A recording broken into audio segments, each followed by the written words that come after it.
Hermanos, Dios les bendiga, bienvenidos. Gracias por su atención. Esperamos que el día de hoy no sea la excepción y que la palabra de Dios llegue a nuestras vidas, edificándolas, transformándolas y llenándonos de su presencia. Amén. Disfrutemos juntos la palabra del Señor. Bienvenidos.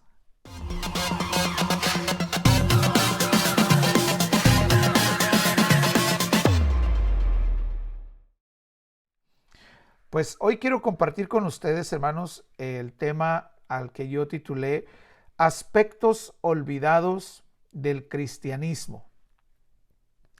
Pero esta palabra cristianismo la podemos sustituir, por el llamado, y pudiéramos decir perfectamente los aspectos olvidados del llamado, o pudiéramos decir también los aspectos olvidados del discipulado.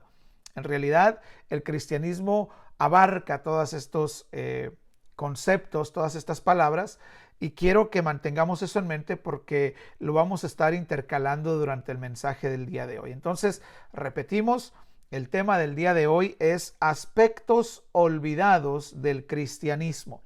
Y lo vamos a estudiar a la luz de la palabra de Dios en el capítulo número 4 del libro de Mateo, del versículo 18 en adelante. Dice de esta manera: andando Jesús junto al mar de Galilea, vio a dos hermanos, Simón, llamado Pedro, y a Andrés, su hermano, que echaban la red en el mar porque eran pescadores. Y les dijo: venid en pos de mí, y os haré pescadores de hombres. Ellos entonces, dejando al instante las redes, le siguieron. Pasando de ahí, vio a otros dos hermanos, Jacobo, hijo de Zebedeo, y Juan, su hermano, en la barca con Zebedeo, su padre, que remendaban sus redes, y los llamó. Y ellos, dejando al instante la barca y a su padre, le siguieron. Si en los tiempos de los apóstoles, si en los tiempos después de que nuestro Señor Jesucristo había ya resucitado y se había ido al cielo, hubiera bajado un extraterrestre, un ser de otra galaxia, y quisiera formar una enciclopedia o un diccionario con las palabras, pero usando solamente el estilo de vida de las personas para definir las palabras, entonces hubiera definido al cristianismo, al discipulado o al llamado de Dios de la siguiente manera, más o menos. Hubiera definido de esta forma: es el estilo de vida orientado por el amor a Dios y a su palabra, que se manifiesta en una continua adoración a Dios y compasión por los demás. Quienes tienen o son parte del cristianismo están dispuestos a dar su propia vida por él. Sin embargo, si ese mismo u otro extraterrestre de otro planeta, de otra galaxia, descendiera con las mismas intenciones, la definición de cristianismo sería muy diferente. El marciano o el extraterrestre que nos visitara en estos días definiría el cristianismo más o menos de la siguiente forma: es la acción de ir a una iglesia una vez por semana cuando resulta conveniente, cuando no se requiere mayor esfuerzo. El cristianismo es una forma de vida opcional y no es necesario ni fundamental para el existir del ser humano. Si los dos marcianos llegaran a conocerse algún día, los dos extraterrestres llegaran a conocerse y dijeran uno al otro: yo visité la Tierra y definí las palabras conforme al estilo de las personas, y el otro dijera: yo hice lo mismo, y mira, comparemos nuestras definiciones, y compararan la definición de cada uno de los extraterrestres en cuanto al cristianismo, se darían cuenta que pareciera que hubieran visitado diferente mundo, o pareciera que hubieran definido algo completamente diferente, porque en realidad el cristianismo que vivimos hoy en día dista mucho, mis amados, del cristianismo que se vivía en el primer siglo. Dista mucho del cristianismo bíblico. Es muy diferente. No tiene mucho que ver con el cristianismo bíblico, el cristianismo que se practica hoy en día. Hoy, hermanos, resulta demasiado fácil decir que se es cristiano. Hoy cualquiera se confiesa creyente. Hoy cualquiera dice ser parte del cuerpo de Cristo. Hoy cualquiera dice ser hijo de Dios. Hoy quiero que nosotros retomemos o entendamos esos aspectos olvidados del cristianismo. Y lo vamos a hacer a raíz del pasaje que hemos leído en Mateo capítulo número 4. ¿Alguna vez a alguno de ustedes les han hecho alguna propuesta que es mucho más complicada de lo que aparenta ser? Puedo pensar, por ejemplo, cuando nos ofrecen un nuevo trabajo. Alguien pudiera pensar, cambiar de trabajo es fácil. Mira, ven, acepta mi trabajo, voy a empezar un nuevo negocio, y es aparentemente una decisión muy fácil. Pero en realidad usted se va a su casa y empieza a pensar, bueno, si cambio de trabajo voy a perder la señoría, voy a ir a un lugar donde no tengo tiempo de trabajar, donde no tengo experiencia, tal vez voy a perder mi retiro, tal vez voy a perder mi aseguranza, tal vez no voy a ganar lo mismo y voy a poner en riesgo mi patrimonio, no voy a poder sostener a mi familia, no voy a poder sostener mi casa, voy a terminar perdiendo mi carro porque me prometen este salario, pero tal vez no es suficiente. Y aparentemente pudiera ser una propuesta muy fácil, cambia de trabajo, pero en realidad no lo es. Lo mismo está sucediendo con los discípulos. El Señor les pone una propuesta o les hace una propuesta, les hace un llamado que es aparentemente fácil, pero en realidad no lo es. Y cuando yo me pongo a pensar, hermanos, en la sencillez de este mensaje y con la rapidez que los discípulos, en este caso Andrés y Pablo, reaccionan y atienden al llamado del Señor, me hace preguntarme algunas cosas. ¿Es este un llamado al que se le pudiera haber dicho que no? ¿O es un mandamiento soberano? ¿Habló Jesús como hombre o habló Jesús como Dios? La respuesta de los hombres a quienes el Señor está llamando fue una respuesta voluntaria y consciente, o fue una respuesta automática como de un robot.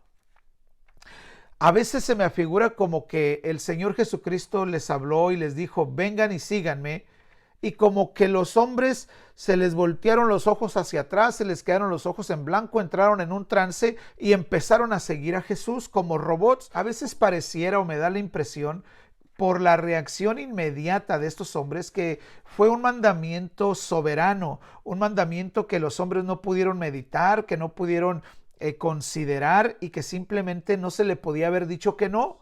¿Ya habrán conocido a Jesús de antemano antes de que Jesús les hiciera este llamado? Porque aquí en Mateo aparentemente no. Aparentemente aquí Jesús va caminando después de haber salido del ayuno de 40 días del desierto y de haber sido victorioso sobre Satanás. Se pone a caminar a la orilla del mar, se encuentra a estos hombres y les hace un llamado.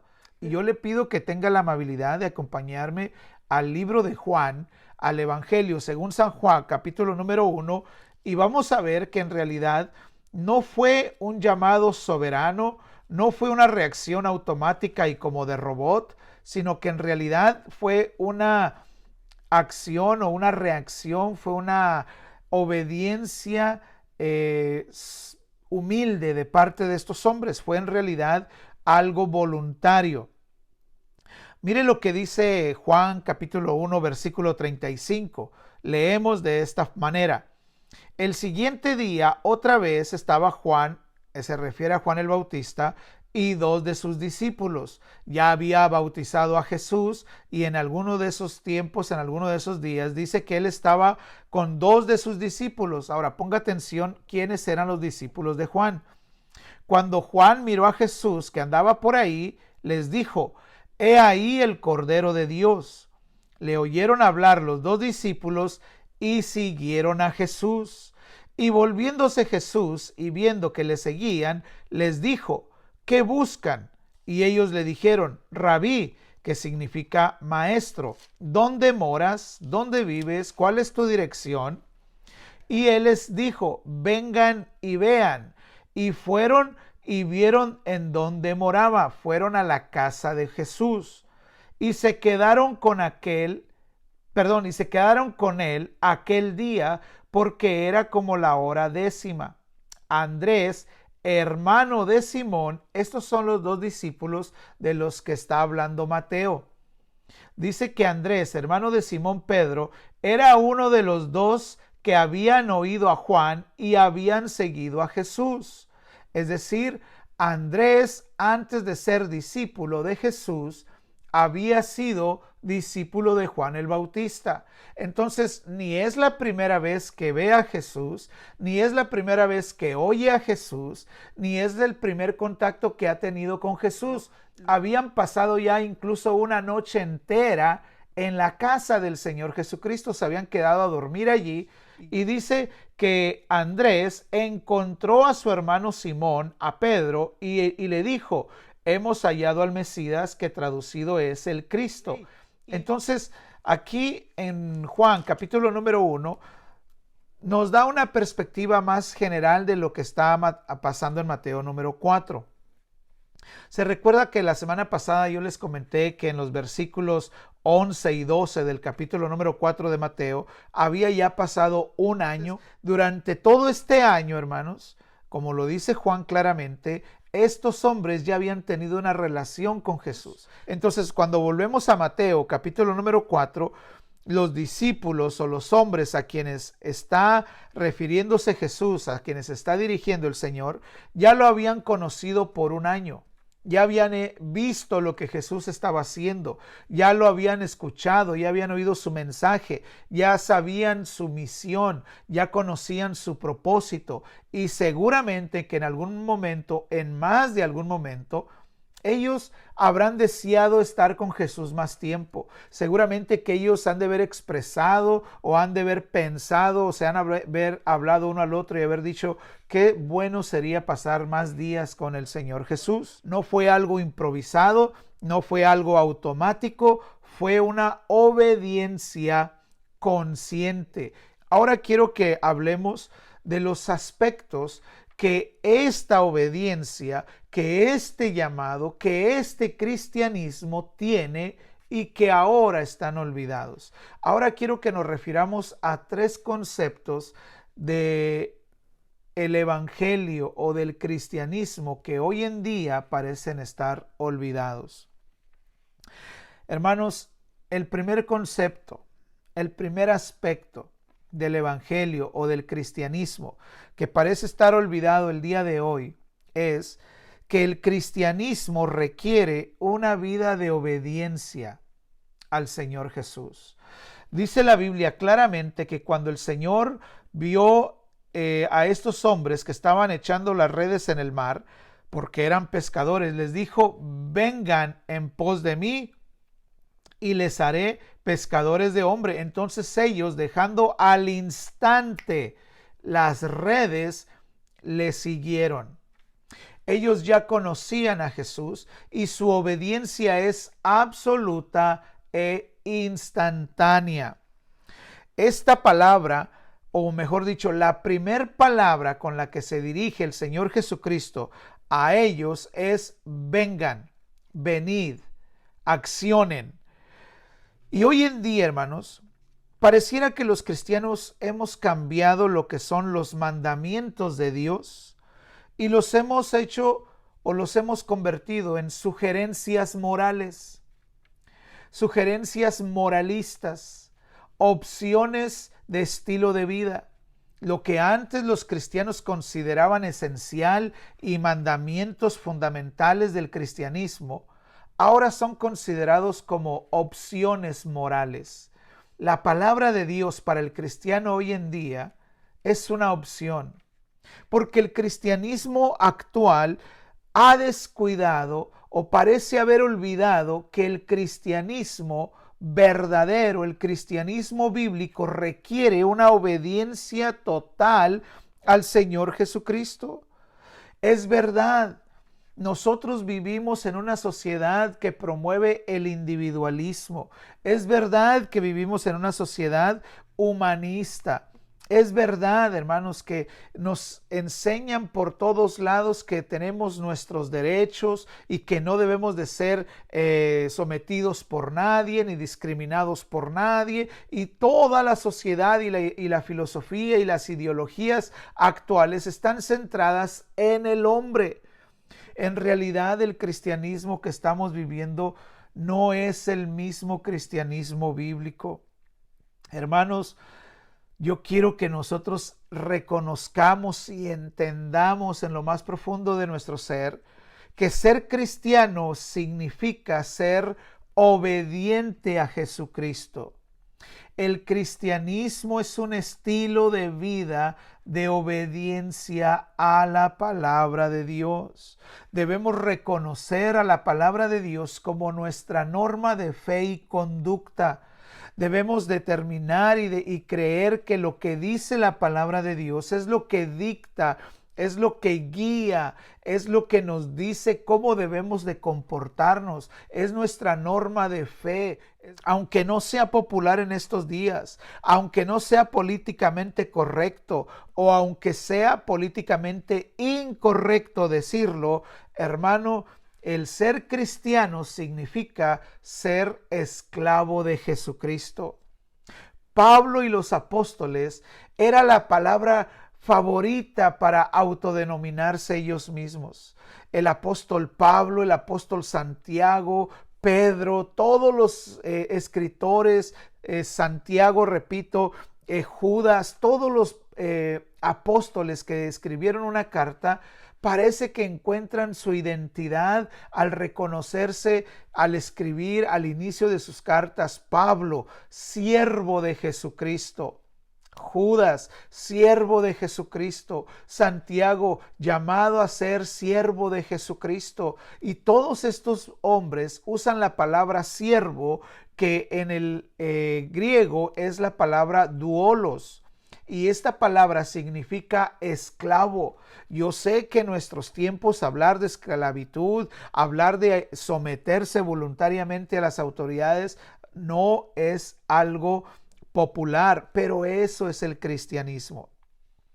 Ser cristianismo, hermanos, es reconocer que hemos sido comprados a precio de sangre. Eso es lo que dice Pablo en 1 Corintios 6:20, que hemos sido comprados como se compraban antes los esclavos. Éramos esclavos del pecado, éramos esclavos de la maldad, éramos esclavos de la muerte, pero el Señor nos compró con su sangre y hemos ahora venido a convertirnos en esclavos de Jesucristo. Entonces, ser cristianismo, hermano, el aspecto que parece estar olvidado del cristianismo es que requiere obediencia. Juan capítulo 8, versículo 31. Dijo entonces Jesús a los judíos que habían creído en él: si ustedes permanecen en mi palabra, serán verdaderamente mis discípulos. Para ser verdaderamente cristianos, para ser verdaderamente discípulos, tenemos que permanecer en la palabra del Señor. Juan capítulo 14, versículo 23 dice: respondiendo Jesús le dijo: el que me ama, mi palabra obedecerá. Y mi Padre le amará y vendremos y haremos una morada en él. Santiago capítulo número 1, versículo 22, hay una versión que dice que no nos conformemos con oír la palabra de Dios, sino que nos alegremos al obedecer la palabra de Dios. Traducciones más populares dicen: no sean oidores de la palabra de Dios, sino hacedores de ella. Primera de Juan capítulo número 3 versículo 21 dice: amados, si nuestro corazón no nos reprende, confianza tenemos en Dios, y cualquiera cosa que pidamos la recibiremos de él, porque obedecemos sus mandamientos y hacemos las cosas que son agradables delante de él. Entonces, el cristianismo requiere obediencia. Otro aspecto, otro elemento que parece que está olvidado en el cristianismo actual es que el cristianismo verdadero requiere un profundo compromiso con nuestro Señor Jesucristo. Si volvemos al capítulo número 4 de Mateo, dice que el Señor le dijo a los discípulos: venid y síganme. Síganme requiere esfuerzo. La segunda palabra que usa el Señor para llamar a los discípulos es una palabra que implica una vida de compromiso continuo y profundo. Ser cristiano, hermanos, no es algo más en la vida. No es una actividad más que podamos añadir a nuestras agendas. Ser cristiano no es como que consigues un trabajo nuevo o como que te dan una pastilla que te tienes que tomar todos los días y es algo más que tienes que hacer. Tienes que recordar tomarte la pastilla. Tengo que recordar que soy cristiano. Tengo que acordarme a orar. Tengo que acordarme que tengo que hacer estas cosas porque ahora soy cristiano. No. El cristianismo no es una cosa que podamos añadir a nuestra vida. El cristianismo no es algo temporal, no es algo que dependa de nuestro estado de ánimo. Hoy tengo ganas de ir a la iglesia, pero hoy no tengo muchas ganas. Hoy la verdad que siento que hace frío. No. El cristianismo no depende ni del estado de ánimo ni el estado del clima. El cristianismo no es lo que aparenta ser el día de hoy. El cristianismo bíblico, el cristianismo verdadero, hermanos, es un compromiso eterno con el Señor Jesús. Es un compromiso, es un esfuerzo. El Señor les dijo: vengan y síganme. Hoy se vive un cristianismo muy endeble. Los cristianos somos muy endebles. Los cristianos somos muy débiles. La palabra endeble significa precisamente personas débiles, personas frágiles, personas de poca resistencia. La palabra endeble describe a algo o a alguien que carece de un carácter firme, carece de fortaleza, carece de resistencia. Los cristianos del día de hoy, cualquier prueba los hace desistir. Los cristianos del día de hoy no están dispuestos a sufrir. El evangelio de la prosperidad ha venido a hacer mucho daño a la iglesia de Cristo. Hay muchos creyentes que se han creído ese evangelio de la prosperidad y aunque no lo oyen todos los días, pero lo tienen en su cerebro, lo tienen en su alma, en algún rincón de su corazón, porque ellos consideran que no son dignos de sufrir, no son dignos de pasar necesidad, no son dignos de pasar y enfrentar pruebas. Y cualquier prueba es sinónimo de pecado, es sinónimo de juicio de Dios, es sinónimo de ira de Dios, y no es así. La palabra de Dios nos enseña claramente que el Señor Jesucristo nos advirtió diciendo: en el mundo tendrán aflicción. Los apóstoles, hermanos, enseñan y le escriben a los hermanos que están pasando por pruebas y les dicen: tengan por sumo gozo cuando se encuentren en pruebas. Y eran pruebas verdaderas, hermano. Las pruebas del cristiano del día de hoy es que le ofrecen overtime. Las pruebas del cristiano del día de hoy es que le ofrecen un mejor trabajo. Las pruebas del cristiano del día de hoy es que lo invitan a pasear o lo invitan a salir el día del servicio. Esas son las pruebas del cristiano del día de hoy. Y somos endebles, no lo resistimos, cedemos. Somos muy fáciles de decir: es que en el trabajo me dieron overtime y me cambiaron mi horario y ahora ya no puedo ir al servicio. Es que fíjate que llegó mi primo y me invitó a ir a visitar a la familia y era pues domingo y tuve que aprovechar para ir. Esas son las pruebas del cristianismo actual. Hermanos, las pruebas a las que se refiere la palabra de Dios que sufrían los creyentes eran persecuciones, eran que estaban matando a sus esposas, estaban arrestando a sus esposos, estaban matando a sus hijos, los estaban matando a ellos mismos por el hecho de ser cristianos. Eran pruebas donde no podían comer, no podían comprar porque eran menospreciados los creyentes. Hubo un tiempo en que los cristianos eran fáciles de identificar porque se volvían blancos, porque no les pegaba el sol. Pero no es que no les pegaba el sol por casualidad, sino que no les pegaba el sol porque vivían en las catacumbas, vivían debajo de la tierra como topos, como ardillas, para poder esconderse de los que los perseguían. El tiempo de las catacumbas son tiempos de persecución, de prueba, donde los creyentes entendían y sabían que declararse, reconocerse, autoproclamarse como cristiano era ponerse una sentencia de muerte sobre él y de persecución sobre su familia. Y a ese tipo de creyentes, hermanos, aquellos que eran perseguidos, expulsados de su tierra, de sus propiedades, de sus ciudades, aquellos a quienes el apóstol Pablo en algún tiempo persiguió, les costaba ser cristiano. A ellos es a los que les escriben el apóstol Pedro, el apóstol Santiago, y les dicen: hermanos, gócense cuando se encuentran en prueba. Esos creyentes, hermanos, eran verdaderos cristianos. Ellos entendían que la persecución, que la prueba de su fe era parte de la vida, pero que simplemente no iban a renunciar a su fe.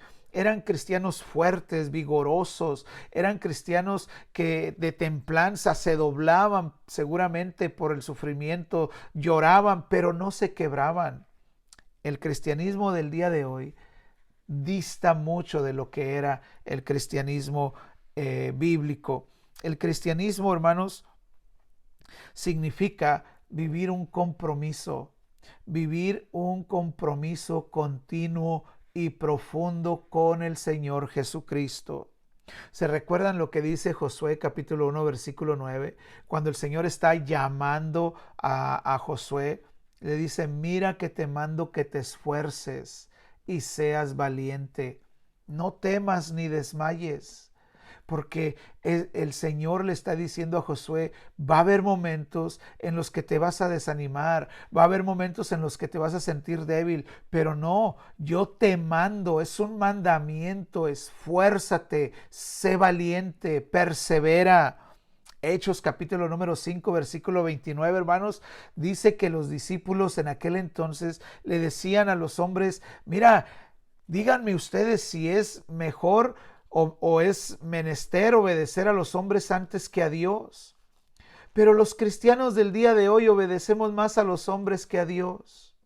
No puede venir el patrón a decirnos: vas a trabajar el domingo, porque ya lo vamos a obedecer a Él antes que al Señor. No puede venir nuestro papá, nuestra mamá a decirnos: no quiero que vayas a la iglesia porque hoy necesito que hagas esto para mí, porque obedecemos más a los hombres que a Dios. El cristianismo es un compromiso con Jesucristo. Tenemos que vivir una vida comprometida con el Señor. En el Evangelio de Lucas, acompáñenme por favor a Lucas capítulo número 9, versículo número 23. Y le decía a todos: si alguno quiere venir en pos de mí, niéguese a sí mismo, tome su cruz. ¿Cuándo? Cada día, y sígame. Esto es un requerimiento, es un mandamiento: ser esforzado, ser valiente. Mateo capítulo 24 versículo 13 dice que tenemos que perseverar hasta el fin, que tenemos que vencer. Apocalipsis capítulo número 2, el Señor mismo, el Señor Jesucristo dice que el que perseverare hasta el fin, el que perseverare y fuere fiel hasta la muerte, hasta allá llega el compromiso con el Señor, que estemos dispuestos aún al cautiverio, que estemos dispuestos, al sacrificio, al máximo sacrificio que es dar la vida por el Señor Jesucristo, que estemos dispuestos a sufrir, pero que nuestro compromiso sea verdadero. Quiero leerle Apocalipsis capítulo número 21 porque el cristianismo actual, hermanos, en realidad es un cristianismo cobarde. Es un cristianismo muy endeble, es un cristianismo que no tiene el compromiso que realmente requiere el cristianismo bíblico, el cristianismo verdadero. Pero mire lo que dice Apocalipsis capítulo número 21 del versículo 1 en adelante. Es algo impresionante, es algo sorprendente que yo espero que nos haga reaccionar el día de hoy. Mire lo que dice. Dice, vi un cielo nuevo y una tierra nueva, porque el primer cielo y la primera tierra pasaron y el mar ya no existía. Es claro que está hablando en la eternidad, cuando el Señor Jesucristo haya venido por nosotros y nos haya llevado con Él. Y dice, y yo, Juan, vi la santa ciudad, la nueva Jerusalén, descender del cielo de Dios, dispuesta como una esposa ataviada para su marido.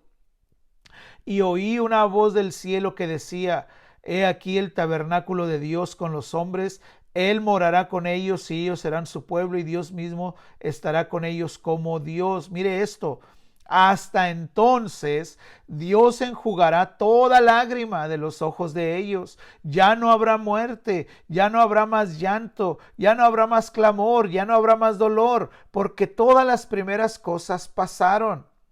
Pero hasta entonces van a dejar de existir estas cosas. Y dice, y el que estaba sentado en el trono dijo, he aquí yo hago nuevas todas las cosas. Y me dijo, escribe estas palabras porque son fieles y verdaderas. Y me dijo, hecho está. Yo soy el alfa y la omega, el principio y el fin. El que tuviere sed, yo le daré gratuitamente de la fuente del agua de vida. Oiga el versículo 7 y versículo 8. Y el que venciere, ¿qué? El que venciere la pereza, el que venciere la debilidad, el que venciere el pecado, el que venciere heredará todas las cosas y yo seré su Dios y él será mi hijo. Aquí está la bomba. Versículo número 8. Pero los cobardes, los que no aguanten, los que se den por vencidos, los que abandonen la fe, los cristianos endebles que venden sus convicciones a la primera de cambio, aquellos cristianos que no están dispuestos a sufrir, que abortan, que apostatan de la fe, a los cobardes e incrédulos, a los abominables y homicidas, a los fornicarios, los hechiceros, los idólatras y todos los mentirosos tendrán su parte en el lago que arde con fuego y azufre, y esto es la muerte segunda. A mí me impresiona el hecho de que en medio de todos aquellos que van hacia el infierno eterno, hacia el lago de fuego, van los cobardes, aquellos que no obedecieron el mandato de Josué 1:9 que dice, mira que te mando que te esfuerces y seas valiente, aquellos que no tuvieron un compromiso profundo y verdadero con el Señor. El cristianismo verdadero, mis hermanos, el cristianismo bíblico requiere un compromiso profundo con nuestro Señor Jesucristo. Por último, mis hermanos, quiero hablarles del otro aspecto que el cristianismo actual parece haber olvidado. El evangelio, el discipulado, el cristianismo actual parece haber olvidado que el cristianismo verdadero requiere de un cambio de prioridades. En Mateo leemos que cuando estos hombres escucharon el mandamiento del Señor, la invitación, el llamado, ven, sígueme y yo te haré pescadores de hombres, dice la palabra que estos hombres al instante dejaron sus redes. Ahora, nosotros, hermanos, tal vez no entendemos lo que está sucediendo, pero el hecho de que los hombres dejen sus redes era su trabajo, porque dice que eran pescadores. Y si a un pescador le quita su red, deja de ser pescador, no puede pescar. Le estás quitando su trabajo, le estás quitando su estilo de vida, le estás cambiando su vida por completo, le estás quitando su fuente de recursos. Eso es lo que estos hombres están dejando por seguir a Jesús. No es una actividad más que Jesús les está añadiendo, no les está diciendo, además de que van a ser pescadores, ahora yo los voy a hacer también pescadores de hombres. Van a seguir siendo pescadores, pero también van a ser pescadores de hombres. No, mis hermanos, estos hombres no volvieron a pescar nunca en su vida. Yo sé que hubo un momento en que regresan a la pesca cuando el Señor se les aparece en la orilla del mar, pero después de que el Espíritu Santo vino sobre ellos, no volvieron a este estilo de vida. Lo que la Biblia dice al decir que abandonaron sus redes significa que cambiaron sus prioridades.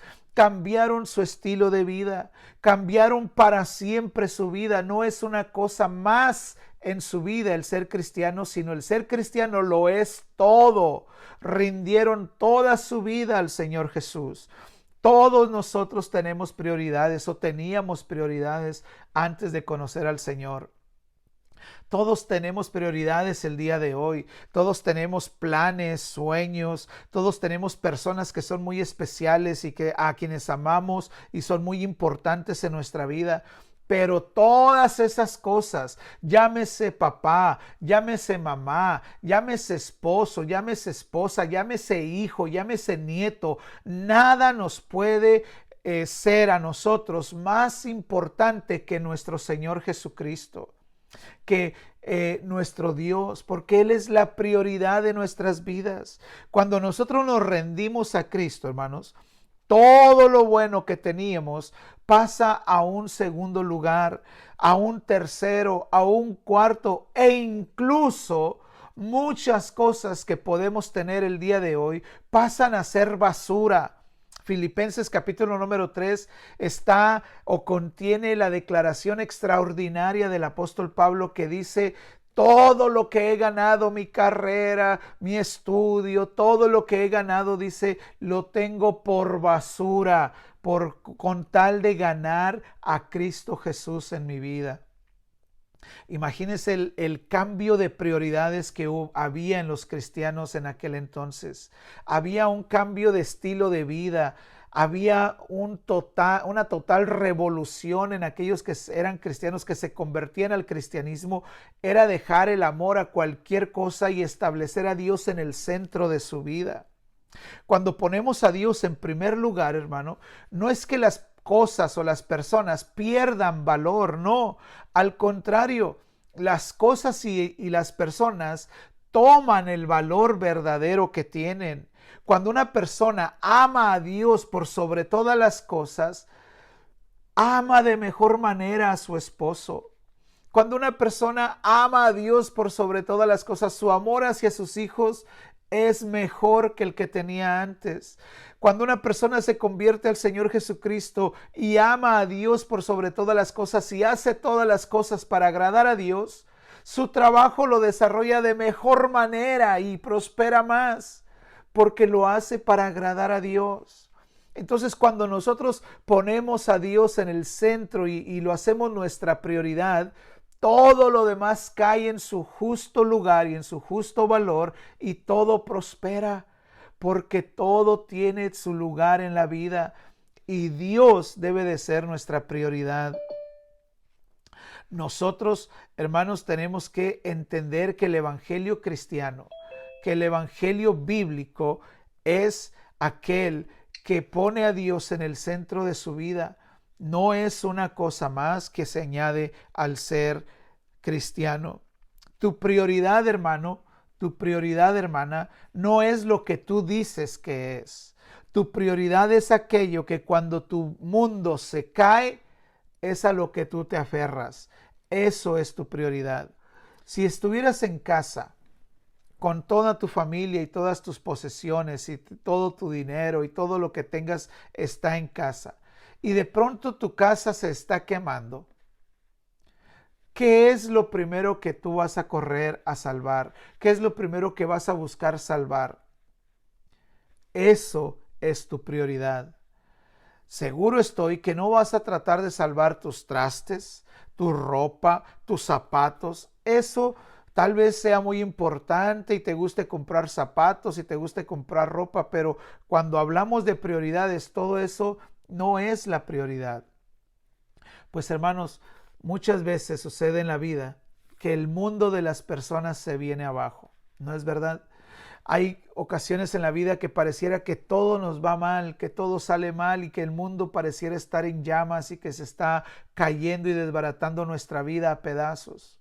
Bueno, cuando eso sucede, hermanos, a lo que te aferras es tu prioridad. Si te aferras a tu esposo, si te aferras a tu esposa, si te aferras al vicio, si te aferras al dinero, eso es tu prioridad.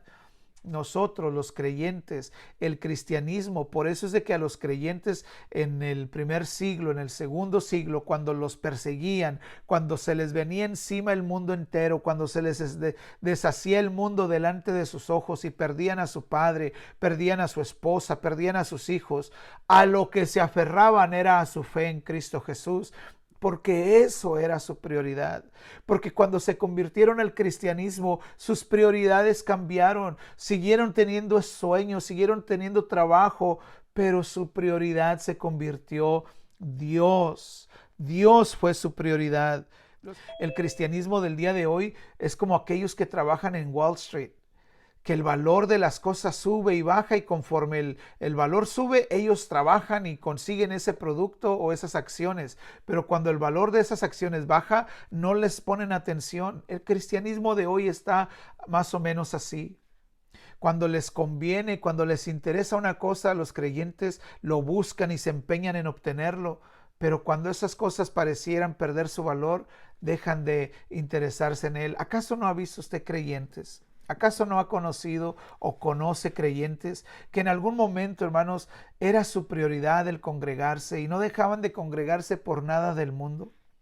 Pero de pronto algo pasó y esa convicción perdió su valor y ahora por cualquier razón dejan de congregarse. Yo no hablo de aquellas personas que se ausentan de la iglesia debido a una emergencia, de una situación que va más allá de su voluntad, de una situación que no pueden controlar. Yo no me refiero a eso. O incluso, usted sabe perfectamente que no nos oponemos a que usted escoja un fin de semana para ir a pasear con su familia, pero hablo de aquellos que lo hacen como hábito, que es un hábito faltar a la iglesia por cualquier cosa. Así es el cristianismo del día de hoy.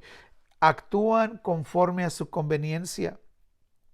Estos discípulos, hermanos, tanto Andrés como Pedro, como los hijos de Zebedeo, Juan, Jacobo, estos 4 discípulos dice que dejaron sus redes y dejaron a su familia, dejaron a su padre, están renunciando seguramente a su herencia, están provocando problemas con la familia porque, oye, ¿cómo a la primera se aparece Jesús y te vas a ir detrás de él? Y el negocio familiar, mira, tu padre ha trabajado tanto para darte herencia, para dejarte una fábrica de pescado, no sé, una empresa pescadora, yo no sé, porque tienen claro, hermanos, que el cristianismo es un cambio de prioridades. El cristianismo es un estilo de vida, no es una cosa más en las agendas ocupadas de los cristianos.